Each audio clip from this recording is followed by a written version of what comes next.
Buenas tardes, soy el cadete tercer año Toso, integrante de la revista Rumbos Aeronáuticos de la Escuela de Aviación Militar.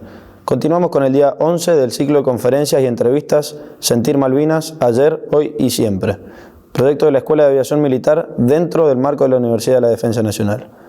El día de hoy entrevistaremos al comodoro retirado, veterano de guerra de Malvinas, don Nicolás Pagano, navegador del sistema de armas MK-62 Canberra durante el conflicto del Atlántico Sur. Bueno, buenas tardes, señor comodoro. Buenas tardes. Antes que nada, quería agradecerle su presencia acá. Se ha tomado la molestia de venir, que es muy importante para nosotros y es un honor para todo el cuerpo de cadetes tenerlo acá. Bueno, yo agradezco la oportunidad. Creo que el tema es la vivencia de un navegador de Canberra durante el conflicto del Atlántico Sur.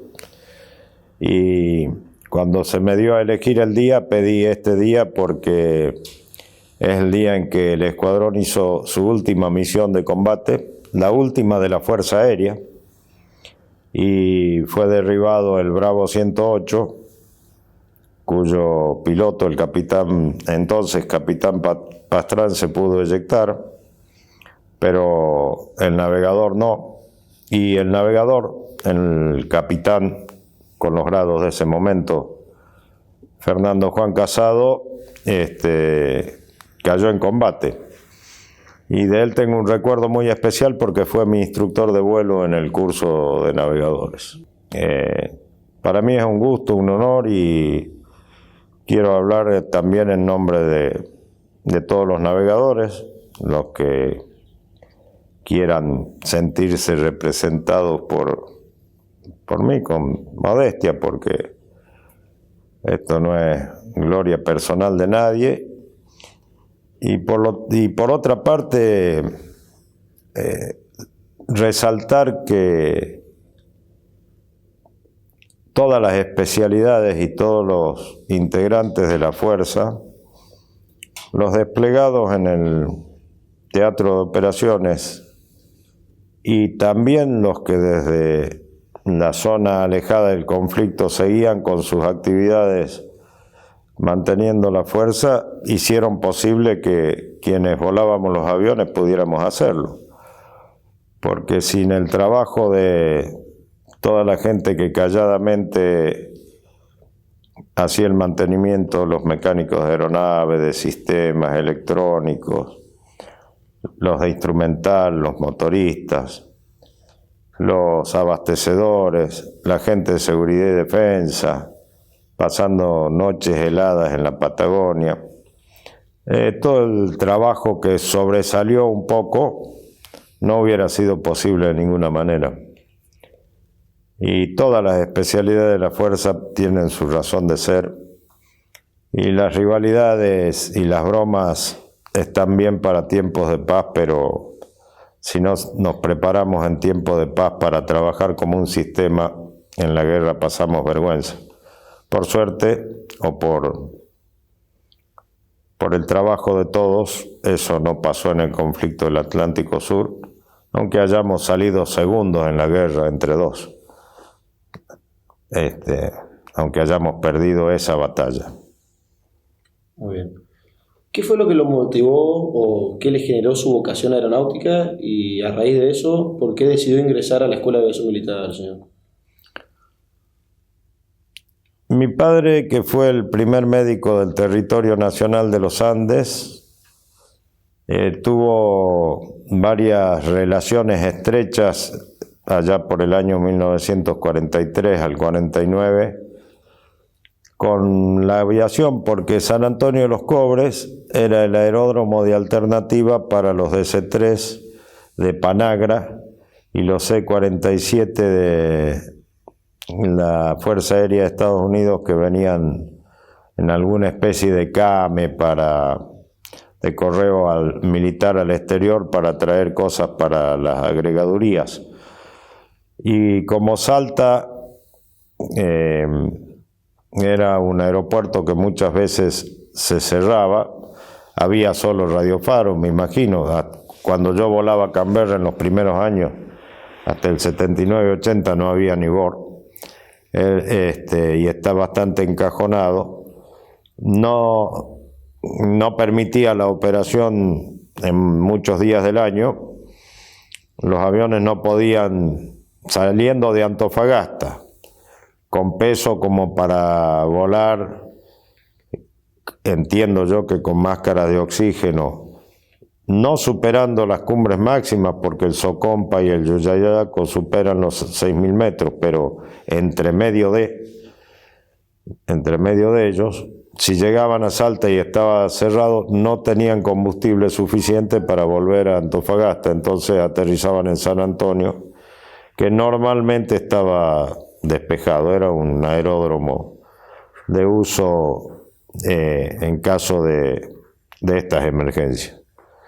E incluso le tocó asistir a un C-47 de la Fuerza Aérea de Estados Unidos que se siniestró cerca del Salar del Hombre Muerto, a él con el párroco de San Antonio, porque no había ambulancia ni cosas por el estilo, así que en una Coupé Ford 37 que tenía el cura, mientras pudieron, llegaron a través de los salares y después a pie a comprobar que esa tripulación había fallecido.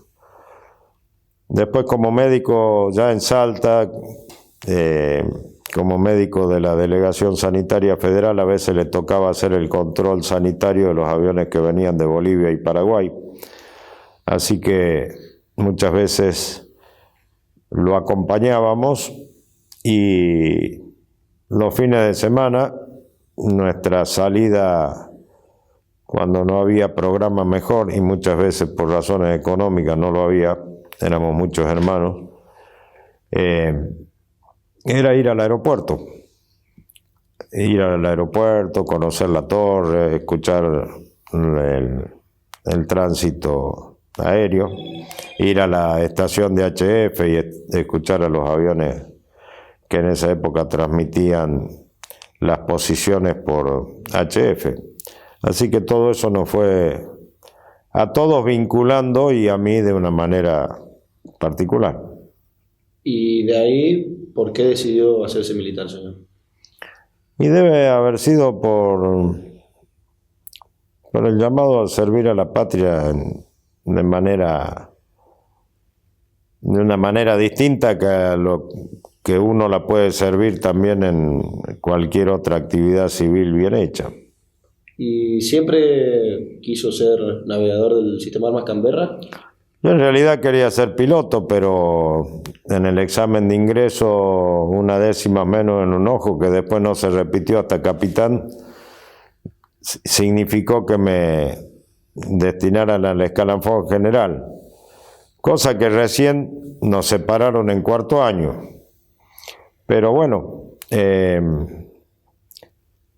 uno tiene aspiraciones y después tiene que conformarse con la especialidad que a uno le asignan o el destino que a uno le toca. Y el que no sabe adaptarse a eso siempre vivirá renegando, y el que se adapta más o menos y hace el trabajo con alegría, que es la única forma de trabajar en serio, y bueno, se va realizando cualquiera sea el lugar que le toque. Está bien. Y ya hablando ya como oficial, al momento del conflicto, ¿usted qué situación de su vida estaba? ¿Estaba casado? ¿Tenía familia? Sí, yo estaba casado desde hacía 6 años, teníamos 3 hijos y mi señora había perdido 2 embarazos después del tercero y estaba embarazada al momento en que llegó el 2 de abril. Muy bien. ¿Y cómo se tomó su familia cuando usted le comunicó que iba a participar del conflicto armado? Era parte del contrato matrimonial, o sea, no es una situación deseable la de la guerra, pero si nosotros no estamos para prepararnos para la guerra, somos una comparsa con entorchados. Así que no lo tomamos con tranquilidad, con entusiasmo, Yo en ese momento, aparte de ser instructor de navegadores en el Escuadrón Canberra, era jefe de electrónica y armamento del Grupo Técnico 2, así que lo que se había practicado antes del 78 y rutinariamente después del 78, de tener los lugares en la plataforma marcados para los contenedores que iban a llevar los repuestos de electrónica, de armamento y todo eso, nos sirvió para que en 2 días partiera una caravana terrestre con el grueso del material a lo que fue nuestra base de despliegue, aunque no nuestra única base de operaciones. Ya el 5 de abril, o el 4, partió la caravana. En el libro de Halcones sobre Malvinas yo tengo un capítulo escrito en esa recopilación que hizo el Comodoro Carballo cuando era capitán, sobre nuestro capellán, porque el capellán de la unidad se fue en esa columna terrestre, que era de unos 18 camiones más o menos. Él fue una figura importante en el mantenimiento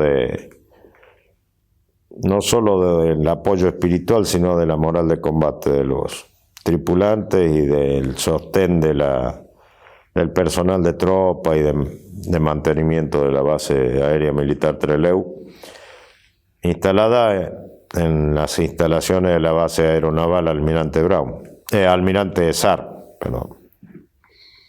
Antes de salir a cada misión, ¿sentía temor?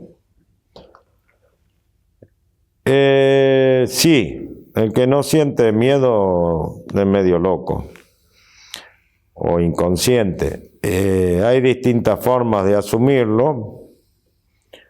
Tiene mucho que ver, y dando clases en la escuela de suboficiales, yo doy ética militar a la mitad de segundo año. Insisto que conocer la historia, conocer la geografía y conocer la cultura argentina es un gran combustible para cuando llegan situaciones difíciles. Pero digamos que el miedo es natural al ser humano, es la luz amarilla que se enciende por el instinto de supervivencia, y la cuestión está en superarlo razonadamente, para no confundir el coraje con la temeridad. Y quien supera más miedo, y en eso el de Casado es un ejemplo, para mí es más valioso que quienes sentían un poco menos de temor. Ahora, con respecto a los momentos de estrés o de más ansiedad, yo diría que son desde el momento en que la escuadrilla o la sección, nosotros en Canberra se considera un avión una sección y 2 aviones se consideraba, ya no pero y 2 aviones una escuadrilla. Cuando la escuadrilla entraba de alerta y uno tenía que estar en la sala de tripulaciones, el esperar la orden fragmentaria era lo más estresante, nombrado en términos de hoy. Uno sentía que los riñones se le apretaban así. Una vez que llegaba la orden, ya uno tenía que ocuparse de planificar el vuelo y después de hacer todas las cosas a las que la rutina de un adiestramiento más que aceptable, diría yo, y con suficiente cantidad de horas de vuelo, lo tenía acostumbrado. No había tiempo para pensar en otra cosa que hacer los procedimientos normales en una situación distinta. Pero se habían hecho muchos operativos con situaciones bastante aproximadas. Yo recuerdo que en el operativo Blasón, la Fuerza Aérea Este contra la Fuerza Aérea Oeste, en el año 81,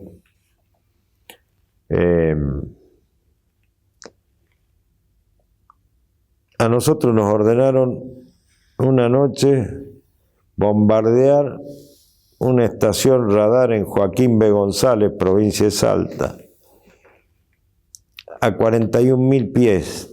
Y uno decía, si no se ve el blanco, no, el radar no va a estar iluminado. No permitían ir un avión bengalero adelante. Además, un bengalero a esa altura, a 10.000 pies, está bien, pero a 41.000 pies, hasta que llega a iluminar el blanco, la bengala se apagó, porque dura un minuto, entre 1 minuto y 3, no recuerdo bien. Y bueno, ¿cómo vamos a hacer? Y vamos a hacerlo por Doppler. O sea, el radar Doppler que tenía el Canberra y andaba bastante bien. Por ahí mañereaba, pero era cuestión de hacerle caricias por un lado, chamullarlo por otro, y diría el gaucho Grossi, y acá hay un compañero que me está escuchando, y no le es raro escuchar que esa expresión fuera de un compañero nuestro que murió en un accidente de aviación, navegador también.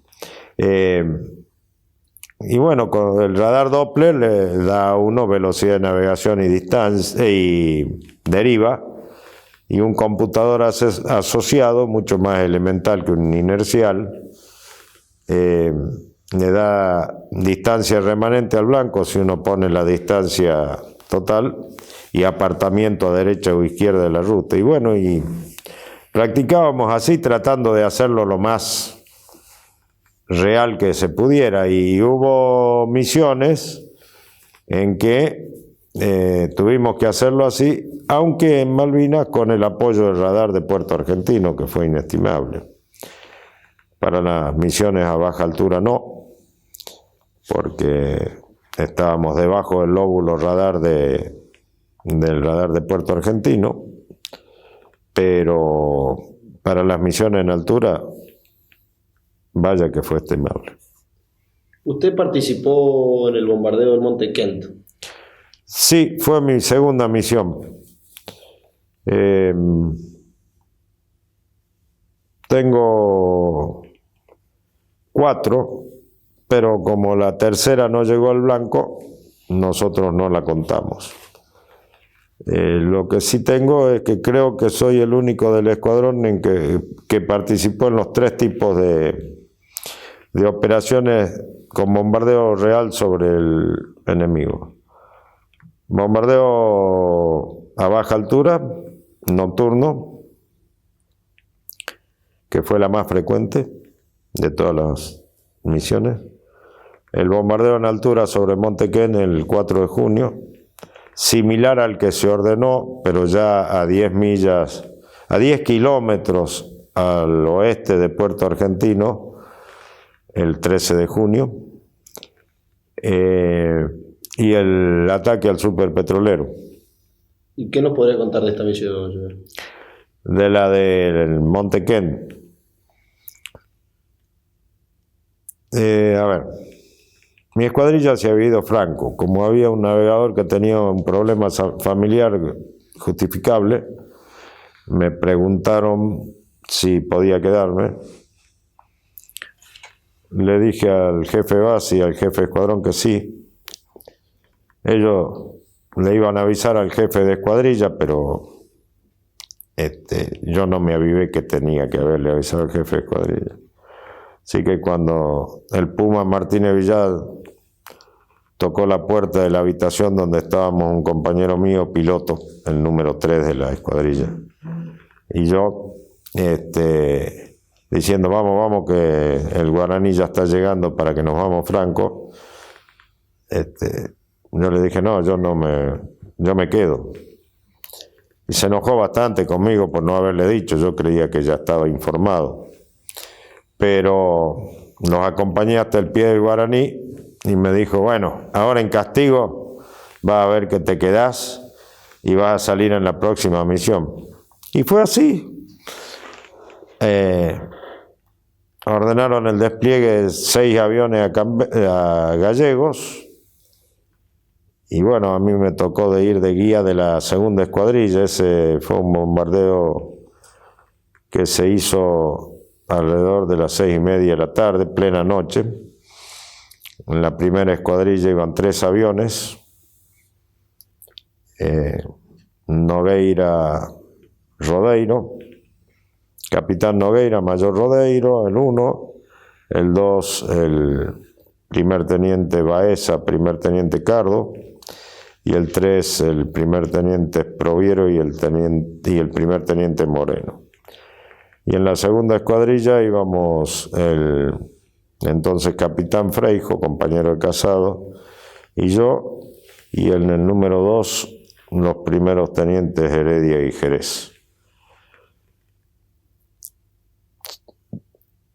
Llegamos a Cabecera porque la misión se ordenó para las 3:30 de la tarde. Llegamos a Cabecera, la abortaron y nos hicieron volver. Nos sacamos el buzo antiexposición y estábamos por tomar el primer mate convidado por los pilotos de M3 cuando llegó la orden fragmentaria para cumplir la misión. En la orden fragmentaria, después con un mapa lo voy a señalar, al menos la que llegó transmitida, decía que teníamos que ir a la isla de San José, de ahí subir a un punto 30 millas al norte de la desembocadura norte del estrecho San Carlos, y de ahí atacar con rumbo aproximado 140 Montequén. Como se puede calcular la distancia horizontal que vuela la bomba en su trayectoria parabólica, según la altura y la velocidad promedio, según los vientos promedio, aunque los vientos no afectan tanto a la bomba como un paracaídas, por supuesto, nosotros sabíamos que a esa altura teníamos que lanzar 9 millas antes del blanco. Y esa distancia se la pasaba por estos equipos Grinnell que transmitían en HF pero con salto aleatorio de frecuencia al radar de Puerto Argentino. Cuando yo vi que había que ir 30 millas al norte o 40, no, 30 millas al norte, y de ahí atacar con rumbo 140, dije, por acá no voy, porque me suena que están las fragatas. Al sur y al norte del estrecho San Carlos se retiraban las fragatas y había como piquetes radar, y había varias. Y el jefe de escuadrón me dijo, no, vos tenés que ir por donde dice la hoja de misión. No, le digo, yo voy a ir por donde, con el rumbo que piden para el ataque final, porque por algo lo habrán puesto, pero voy a hacer el viraje mucho antes. Porque ahí está lleno de fragata. Entonces lo llamó al jefe de escuadrilla y le dijo, Odín era el indicativo, decirle al Nicky que tienen que ir por donde dice la orden fragmentaria. Mire, yo voy a ir por donde me dice mi navegador. Y bueno, y salimos, el navegador guía de la primera escuadrilla, que no había hablado, me preguntó por dónde iba a ir, le marqué el punto en la carta y dice, nosotros vamos a ir por ahí también. Así que atacamos los 5 aviones. La primera escuadrilla, 2 juntos, el 1 y el 2. El 3, que se quedó con el Doppler fuera de servicio, a pesar de que el navegador era bastante ducho. Fue a Estima y acabó tirando él completamente guiado por el radar. ¿Por qué? Porque despegamos y a los 1000 pies había nube y salíamos de las nubes a 28.000 pies, así que en esa capa espesa de mufa, el 3 lo perdió el guía, se abrió 45 grados, 1 minuto, y volvió al rumbo original, y ahí siguió volando solo. Nosotros teníamos el 2 con problemas con el Doppler, y entonces cuando preguntaron qué hacían, le dijimos que si nos perdían, se volvieran, pero que si nos tenían en la vista nos formaran, y que formaran en ciega, o sea que se tuvieron que bancar toda la navegación con el avión pegado al norte. Hicimos el viraje, vimos el resplandor de las bombas de los de adelante. El navegador ve por una ventanilla que tiene 15 por 15 y es salvo el cielo con 2 ventanillas de 15 por 15 y el terreno, por eso no ve otra cosa. Cuando hace vuelo táctico, el navegador ve por los ojos del piloto, le va anticipando lo que va a ver al piloto y el piloto le va confirmando para sacar posiciones fijas sin ayuda radioeléctrica o en caso de que el Doppler fallara. Bueno, cuando estábamos en la final de bombardeo, me pidió Freijo que le cantara el top de lanzamiento y los dos oprimíamos el botón de bombardeo. Nadie veía el blanco, estábamos sobre una capa de nube inmensa, espesísima. Así que vimos las bombas de los 3 primeros aviones, 24.000 libras de bomba, 24 bombas de 500 kilos. Y cuando le dije atento, top, nos cantó top también el radar. En el viraje de escape, el 2 medio que nos perdió. Entonces redujimos para que nos alcanzara.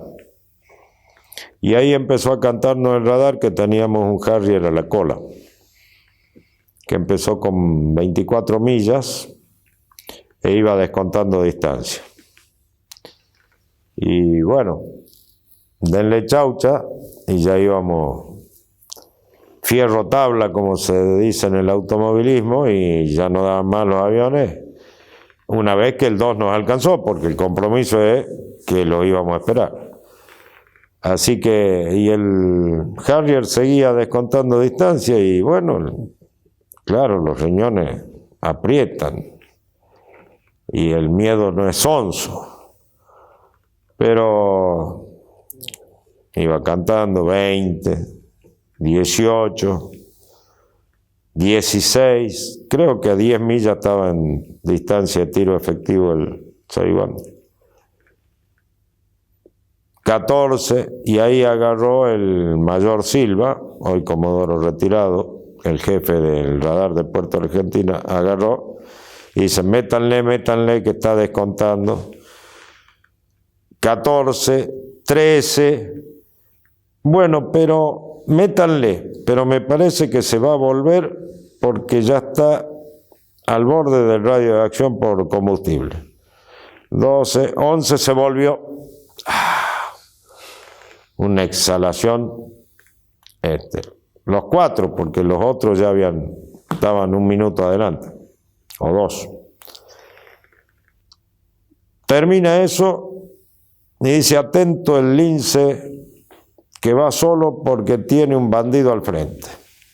Otra vez otro. Y entonces yo, sin darme cuenta, o por reacción, con el estrés que veníamos de la persecuta anterior, accioné la llave para lanzar una bengala y un chaff. Y cuando accioné la llavecita de la caja piano y se abrieron los cartuchos y la bengala, fue un ruido como si nos hubiera impactado un tiro. Yo no le avisé al piloto si yo la lancé medio por el julepe. Me ligué bueno, se acordó de toda mi ascendencia, el Odín Freijo. Bueno, pero inmediatamente dijo, el radar, se perdió el eco, así que debe haber sido un misil. Y yo marqué una posición en la carta. Digo, estimo que le ha salido de acá, porque por la distancia, por el tiempo que llevan adelante, no es este. Bueno, aterrizamos.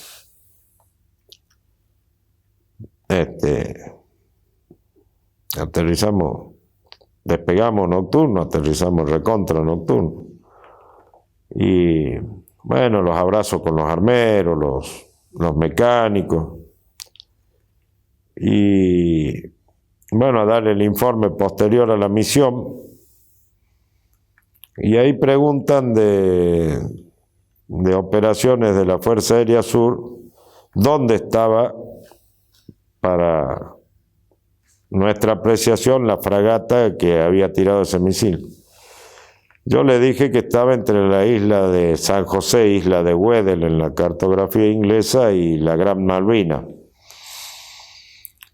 Bueno, aterrizamos, comimos porque esa tarde no habíamos comido, después de un plato de sopa fría en el casino que estaba abarrotado de gente. Nos sacaron carpiendo para ir a la misión, así que estábamos con un hambre de lobo.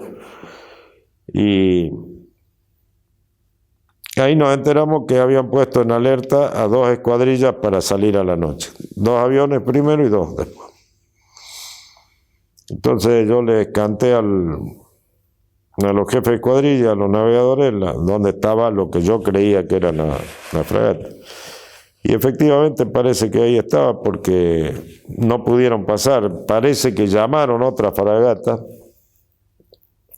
Se encontraron, una escuadrilla pasó, pero la otra tuvo una barrera de misiles muy fuerte.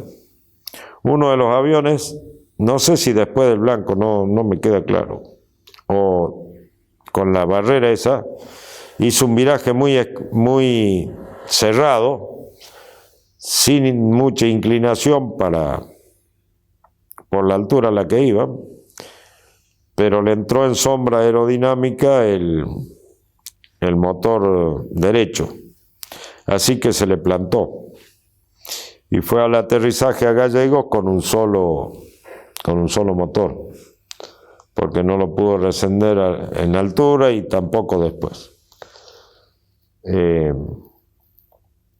Y era un avión modificado, un avión que, como el Bravo 101 que está en la escuela de suboficiales, restaurado como nuevo, tenía un radomo adelante que lo hacía bastante inestable aerodinámicamente en algunas actitudes, y con asimétrico, sobre todo el piloto, el primer teniente Maguad, venía en final.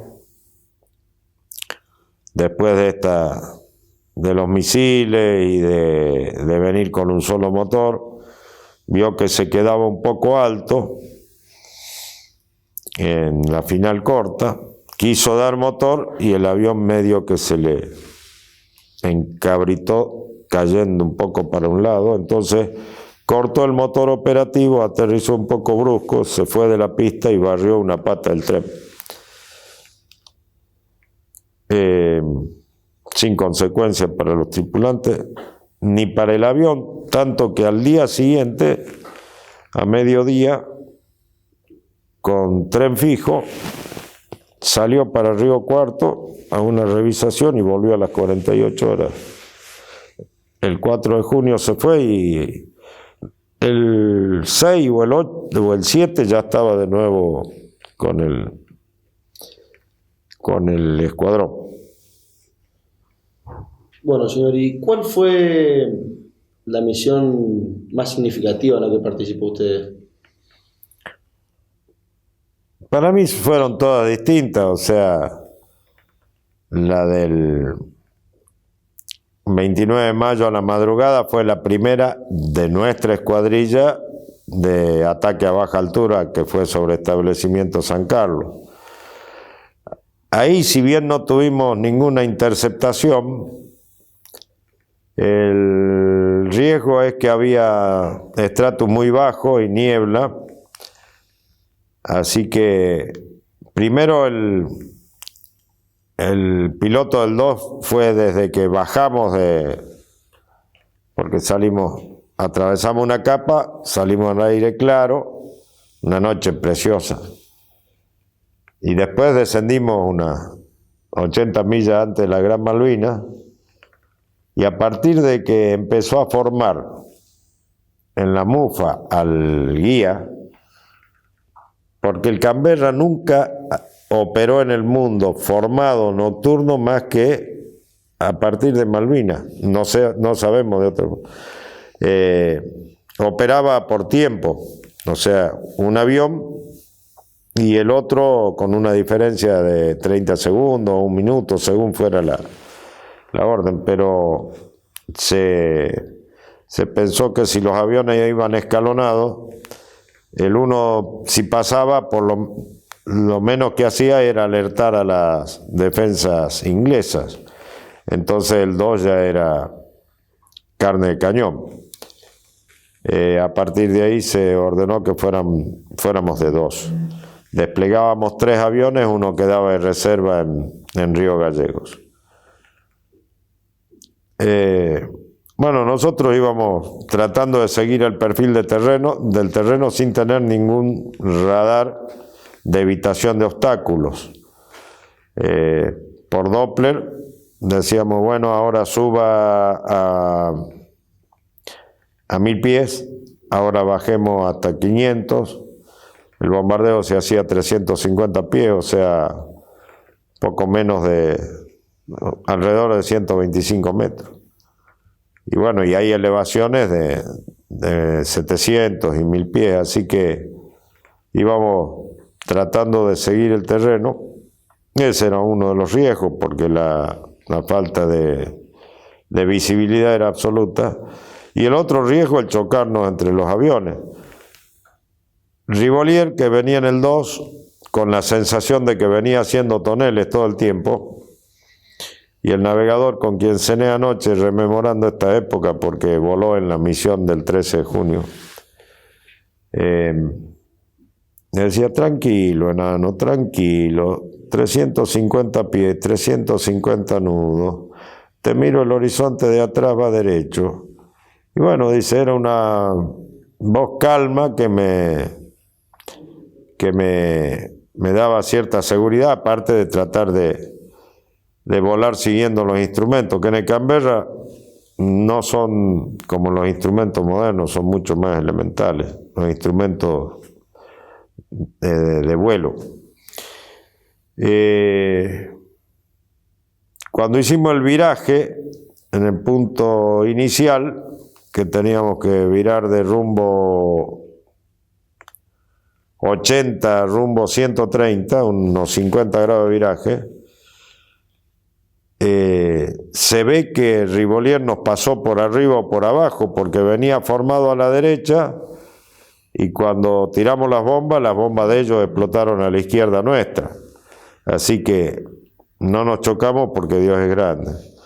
Luego ya el escape, nosotros le dijimos, el guía le dijo, usted siga abajo, yo subo, que era lo más arriesgado, porque subir significaba mayor posibilidad de detección radar, pero es lo que corresponde, que el guía asume el riesgo mayor. Y bueno, y fuimos en forma individual en el regreso a Gallego. Ahí estaba tan linda la noche, y ya venía todo, ya a 100 millas de la costa de la Gran Malvina. Yo me desaté y me fui a un transportín al lado del piloto. Cosa que no es nada prudente, porque uno tiene que ir siempre con el asiento eyectable. E iba a aterrizar ahí. Y bueno, descendemos a altura del circuito, Puma 1, en inicial para básica y final. Autorizado, dice la torre de Gallego. Baja el tren y no salió la pata derecha. Que no me daban las manos para atarme nuevamente al asiento. Se acabó la emoción de aterrizar mirando la noche estrellada. Y bueno, pero después de varios intentos salió la pata y aterrizamos sobre las 3 patas. Así que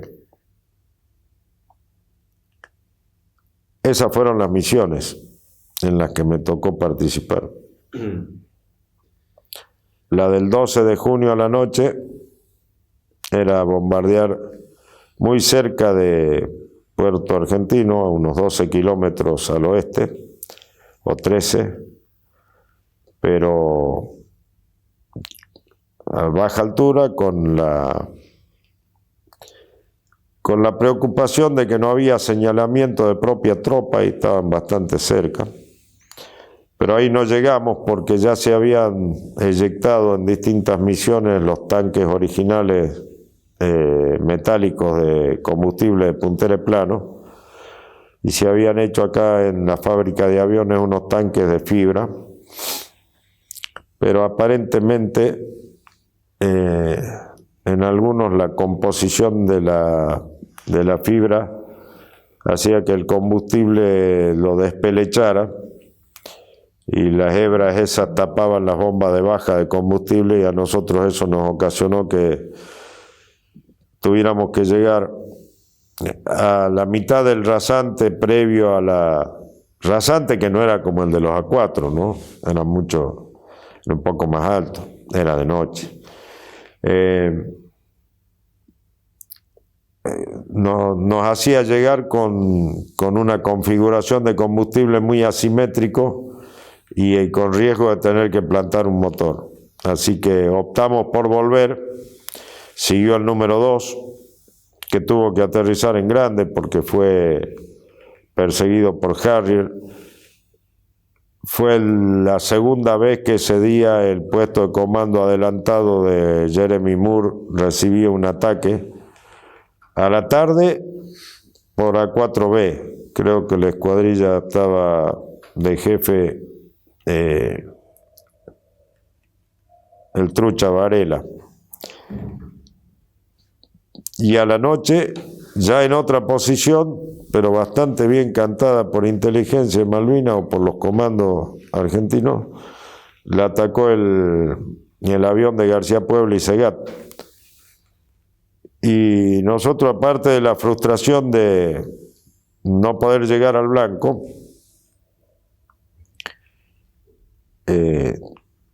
aterrizamos en Trelew y nos dieron la orden de que en cuanto pusieran en servicio el avión, le cambiaran la bomba de combustible. Teníamos que volver a Trelew. En cuanto llegáramos a Río Gallego, teníamos que volver a Trelew. Y ese día habíamos estado en alerta desde las 8 de la mañana. Lo recuerdo bien porque era el día en que se volvía Juan Pablo II a Roma. Y estar en alerta desde las 8 de la mañana hasta las 9 que despegamos a Río Gallegos, 9 de la noche. Llegamos a las 10:30, era 1 hora y media. Bueno. A las 11 nos impusieron la misión para salir a las 11:30 o 12. Aterrizamos como a las 1:30. A las 2:30 estaba en servicio el avión, le cargaron combustible y salimos cerca de las 3. Nos dormíamos los dos. Como el piloto automático del avión permitía, no hay ninguno en servicio, que uno le maneje con el Doppler los virajes para mantener el rumbo desde atrás. Una vez que llegamos al nivelado, le propuse a Martínez Villada que durmiera 45 minutos de la 1:30, y yo controlando que la velocidad no cayera, que el rumbo se mantuviera constante, que si cambiaba el viento lo corregía desde el computador asociado al Doppler. Así que Martínez Villada durmió otro rato. Cuando ya estábamos más cerca de Trelew, dormí yo otro rato, y cuando nos comunicamos con Trelew estaba bajo mínimo. Bueno, ya no nos íbamos a volver a Gallego, así que hicimos la entrada por instrumento. Tuvimos que hacer un escape porque estábamos tan cansados los dos que hicimos algunas cosas mal. y nos dimos cuenta con suficiente tiempo y repetimos el procedimiento de aterrizaje por instrumento. No había ILS entre Trelew, que yo recuerdo en esa época, así que con bord nada más. Y bueno, aterrizamos bien. Tenemos acá una imagen del entonces capitán Casado. ¿Qué nos podría contar de él, señor? Bueno, yo lo conocí a Casado cuando llegué en el 73. Él acababa de egresar del curso de navegadores. Era teniente antiguo. Y yo llegué al curso de fotografía, pero ese año, como comenté por ahí, era el único alumno del curso de fotografía, me mandaron también a hacer algunas materias para el curso de fotografía en el curso de navegación. Navegación, estima, meteorología y fisiología, bueno. Aunque en esa época los oficiales fotógrafos no volaban. Volaban antes y volaron después, pero en todo el tiempo que yo estuve en Paraná, volaron cuando se empezó a volar los sensores infrarrojos. Después ya volaban fotografía también. Bueno, Casado es un hombre que había, antes de entrar a la escuela, como el padre, no, esto me lo contó porque llegamos a intimar bastante.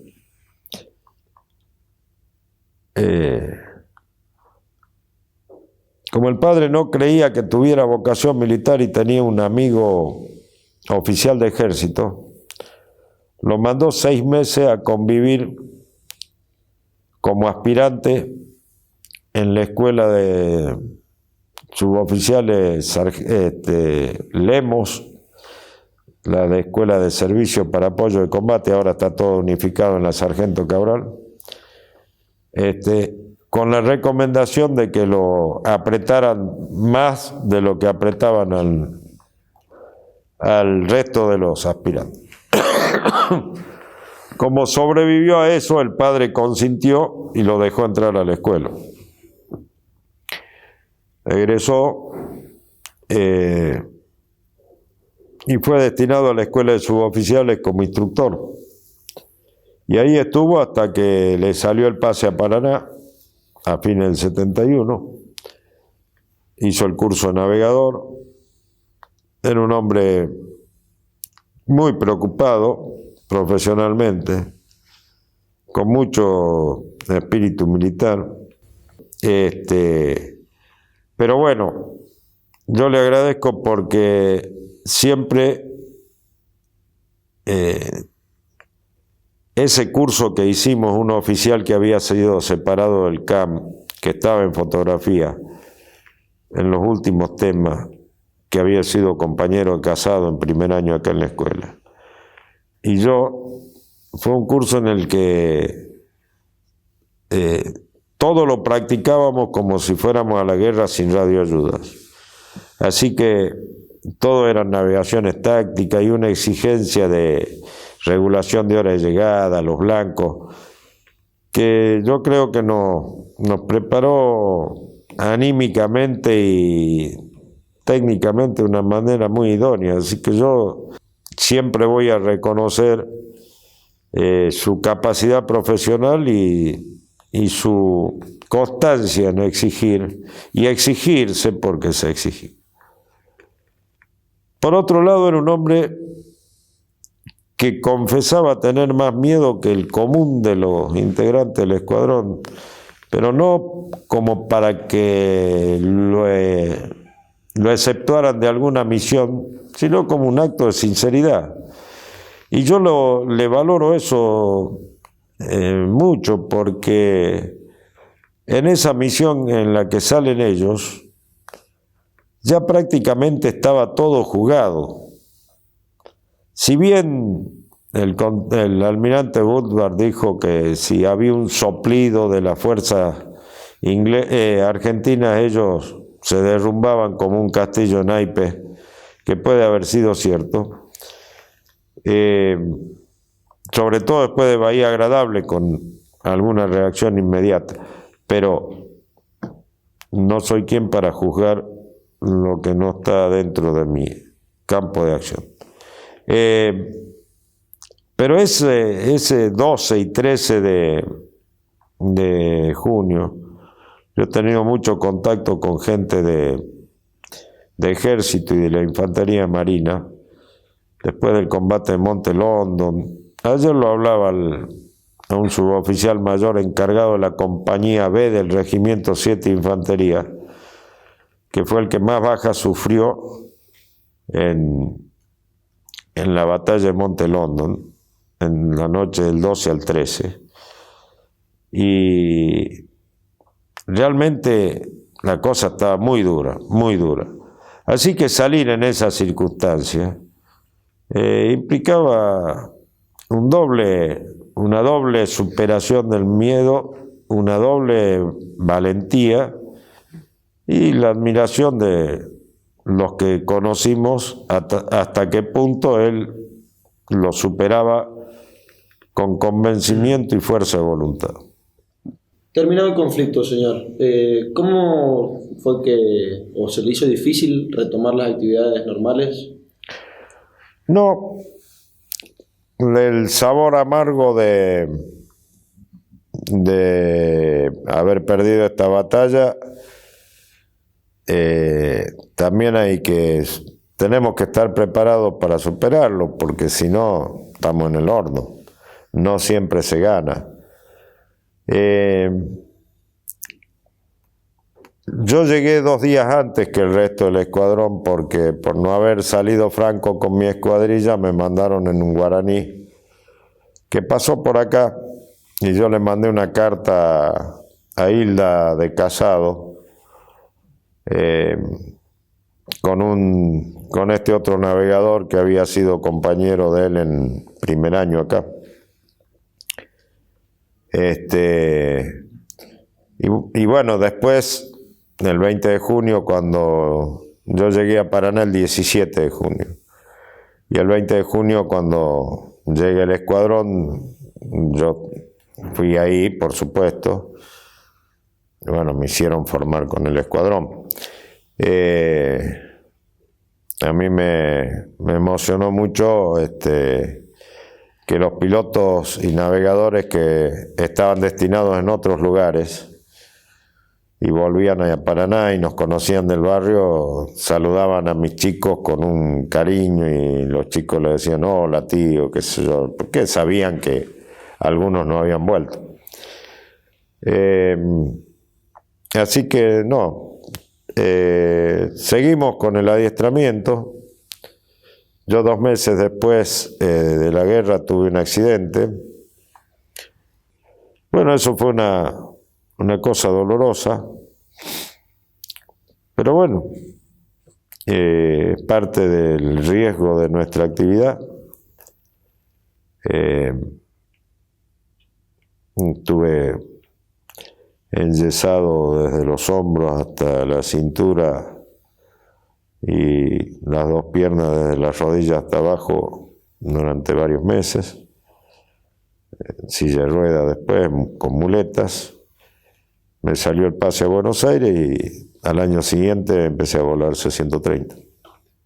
Muy bien. 2 cosas. Si hay un mensaje final, muy cortita. Desde el punto de vista de la fuerza, primero, reconocer a todos los camaradas del Ejército, la Armada, la Gendarmería, la Prefectura y los civiles que integraban Línea Aérea del Estado, Transportes Navales, YPF, Agencia LADE, Correo y Comunicaciones, que fueron veteranos de guerra.